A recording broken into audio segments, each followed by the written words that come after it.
The chandelier light of the Imperial Garden, Manhattan's most exclusive restaurant, glittered across polished marble floors as laughter burst from the corner table. Helena Zhou, a Chinese billionaire with an empire worth $60 billion, leaned back in her chair with the arrogance of royalty. Pointing at the waiter who poured her wine, she sneered in Mandarin. "Look at that monkey serving our table. I bet he doesn't even know how to hold chopsticks properly. People like him should be scrubbing toilets, not serving civilized people like us." The 5 American businessmen seated with her laughed nervously, even though they didn't understand a single word. They didn't need to. The way Helena smirked, the way she gestured toward the tall black waiter, was enough to make clear the humiliation she intended. They laughed because they were desperate to impress her, the woman who held the keys to billion-dollar technology contracts. The waiter, Marcus Carter, didn't flinch. His face was calm, almost detached, as he topped off Helena's glass. At 32, Marcus had perfected that calm. For the last 8 months, working under the weight of insults like these had become his daily routine. But there was something different in his eyes tonight. A steadiness, a dangerous stillness. Helena Zhou, heiress of Zhou Industries, was infamous even among billionaires for her cruelty. She treated Americans like foolish children and spoke of black people as if they were less than human. "That one probably never finished high school," she continued in Mandarin, savoring each venomous word. In America, they called giving jobs to people like that progress. What a joke. Marcus understood every syllable, every racial slur, every shred of contempt. What Helena didn't know was that this monkey spoke Mandarin as fluently as she did. He had a doctorate in Asian studies from Harvard, had spent years working as a cultural attaché at the U.S. Embassy in Beijing, and had once been one of the most respected voices on Sino-American relations. 9 months earlier, he was Dr. Marcus Carter, quoted in newspapers, seated at negotiation tables with ambassadors. But a jealous colleague at the State Department planted forged documents, accusing Marcus of leaking information to China. Though the FBI cleared him completely, his career disintegrated. No university, no think tank, no diplomatic office wanted to touch a man accused, however falsely, of espionage. He lost everything. Now, dressed in a waiter's uniform, invisible to people like Helena, he endured insults night after night, waiting for a chance to rise again. "More wine," Helena demanded in broken English, her tone deliberately childish, as if proper speech would somehow reduce her superiority. Marcus obeyed silently, watching how she refused to meet his eyes, as if acknowledging his humanity would lower her status. For nearly an hour she tormented him. Switching between Mandarin and English, she mocked his race, his supposed poverty, and the very idea of equality.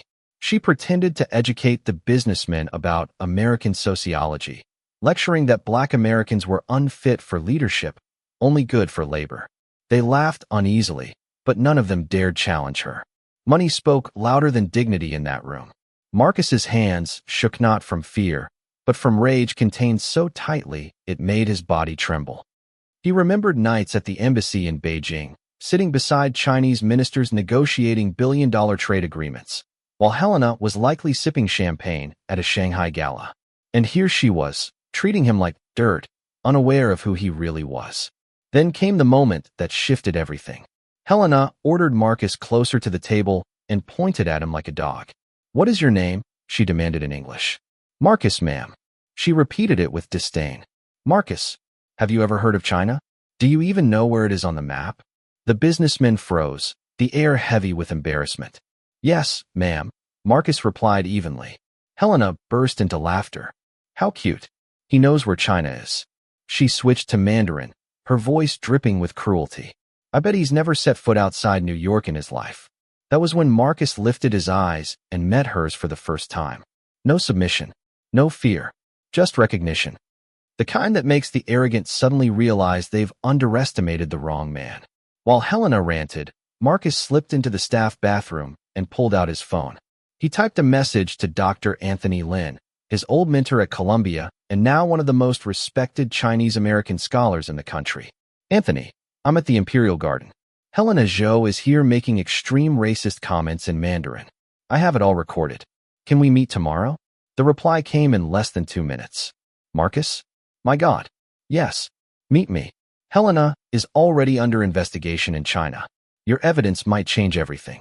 Marcus smiled for the first time in months. His mentor still thought of him as the brilliant diplomat, not a waiter in a black vest. He didn't know Marcus was hiding in plain sight, silently gathering ammunition. When Marcus returned, Helena escalated her performance. She pulled out her phone and began recording herself, narrating in Mandarin. I'm here at Manhattan's finest restaurant, showing how Americans train their black workers. Look how obedient he is when I speak with authority. She laughed cruelly as Marcus cleared plates. Unknowingly, she created video evidence of her own downfall. Finally, she decided on her grand finale. You, she said in broken English, dance like monkey. I want funny show. Marcus set down the tray, straightened his shoulders, and smiled for the first time that evening. His smile was sharp enough to cut glass. Madame Zhou, he sighed in flawless, elegant Mandarin, I believe you are confusing this establishment with a zoo. The restaurant fell into stunned silence. Helena's face drained of color. What? What did you say? She stammered. Marcus continued in classical Mandarin, his tone calm, his pronunciation perfect. It is fascinating how some people confuse money with education, inheritance with character, and social status with human worth. The American businessman gasped. Robert Lang, one of the import CEOs, recognized immediately that Marcus wasn't just conversational, had mastery that only years of scholarly study could bring. You speak Chinese, Helena whispered. Classical Mandarin, modern Mandarin, Cantonese, and 3 dialects. Marcus replied evenly. Also English, French, and some Japanese. But I imagine you've already realized that since I've understood every word you've spoken for the past 90 minutes. The realization hit her like a knife. He had heard everything. Every slur, every insult, every theory of racial superiority she thought was secret. I am a waiter, Marcus said, his voice steady. But I am also Dr. Marcus Carter, Ph.D. from Harvard, former cultural attaché at the U.S. Embassy in Beijing. Author of 17 academic papers on Sino-American relations. The businessmen nearly leapt out of their seats.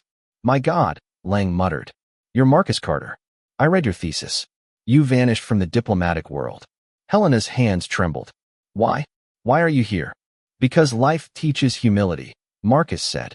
I was accused of espionage by a jealous colleague. Though exonerated, my career was destroyed. So I took this job. And for 8 months, people like you humiliated me, thinking I was deaf to your words. But every insult was recorded. Every moment of arrogance documented. Including the videos you just made yourself. Her face turned ashen. I've already sent them to Dr. Anthony Lin, Marcus continued, and to the Chinese Business Association here in the U.S. They are very interested, especially since your government does not tolerate citizens embarrassing the nation abroad. Please, Helena whispered, her power evaporating. Does dignity depend on a degree or a bank account? Marcus asked quietly, his words echoing through the hushed dining room. Helena rose on shaking legs, her empire crumbling before her eyes. Within weeks, Zhou Industries lost 70% of its U.S. contracts. Headlines screamed, Chinese billionaire exposed in racist scandal. Her family stripped her of her executive privileges, banishing her into seclusion. Marcus's confrontation, meanwhile, went viral 50 million views in days. He became an international symbol of dignity and justice. Universities invited him to speak. The State Department offered him his old job back, this time with a promotion. When asked in an interview why he hadn't destroyed Helena completely, Marcus smiled softly. Because true justice isn't about revenge. It's about showing that human dignity cannot be bought, and arrogance always carries a price. Helena Zhou returned to Shanghai a disgraced pariah, her name forever tied to one of the most humiliating scandals in corporate history. Marcus Carter returned to diplomacy, stronger than before, a living reminder that the cost of prejudice is always higher than the arrogant imagine.